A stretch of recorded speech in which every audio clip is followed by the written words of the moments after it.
Hello friends, my name is Ajay Kastara. Today I'm going to explain you about the concept of file handling. So at first, I've included the Fstream class here. In that, I've included the Fstream library here. Now after that, I have initialized an OFstream class, that is, it is going to write the data in the file. So for that, I have created an object and I have in the constructor I have given the file path. Similarly, I have done that for Fstream also. Created an object OB, then in the constructor I have given the file path. After that, I have initialized a variable called count and have set its value as 0. Then I have created a class called student. In student, in the private, I have initialized some variables, that is register number, name, department of type string, and CGPA of type float, and mobile of type long int. Uh, Now, in the public, I have initialized two member functions here. That is set data and get data. Set data is going to set data for is going to set the data for all the variables. That is the register number, name, department of the student, CGP of the student, and the mobile number of the student. And for get the data, we are going to display all the information about the student. Then I have initialized a function. Also, I have created a function here called pub. Now, what pub is going to do? Pub is going to, whenever the user is going to enter these values, that is the U, capital U, R, capital R, if one of if these values are entered, then it is going to initialize. It is going to call the get data functions. After that, I have uh, created a write function here. That is, it is going to write the data into the file. So for that, I have uh, given it as object one, then insertion operator, then the register number, name, department, CGPA, and mobile. Then I have created a read option here, which is going to read the data from the file. So for that, I have used a getLine function here, so that it can read line by line.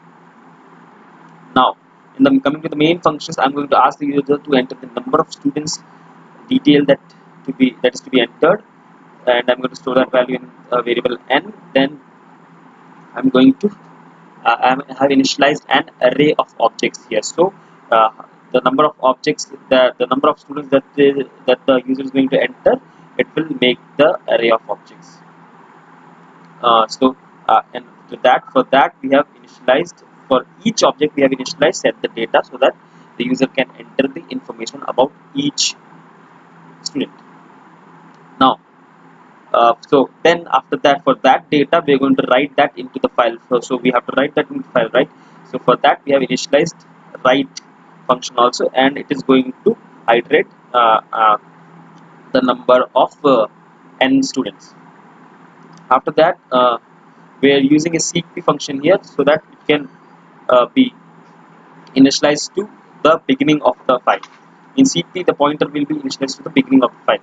After that, for to read, now we have to read the data in the file. So for reading the data, we have initialized we have called the read function also, and it will be called n times according to the number of students. After that, we are displaying the total number of students. Then we're going to display the students whose register number starts with ER15CS. Then we are given a for loop here, where we have initialized I, and we have the condition is I is less than 1, and I is going to iterate in every iteration. I is incremented in every iteration. Then we have called the pub function here, and the count will be incremented in each iteration. And again, we have given a condition that if the value of count is equal to 0, then it will print out the value of count. We have closed the object here. So let us see if the program is running or not.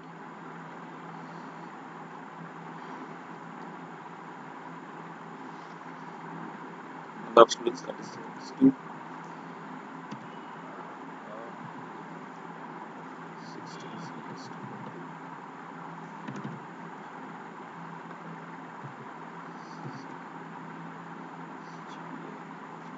8.8.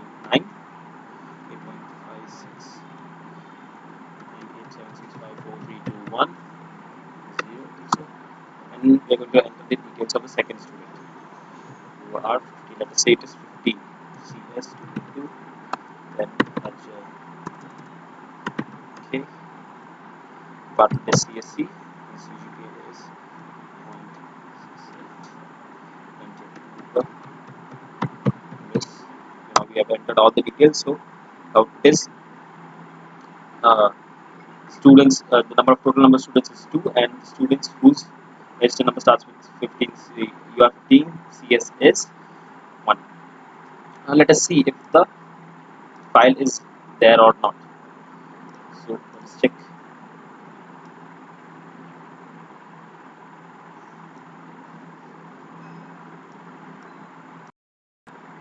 So let us see if the file is there or not.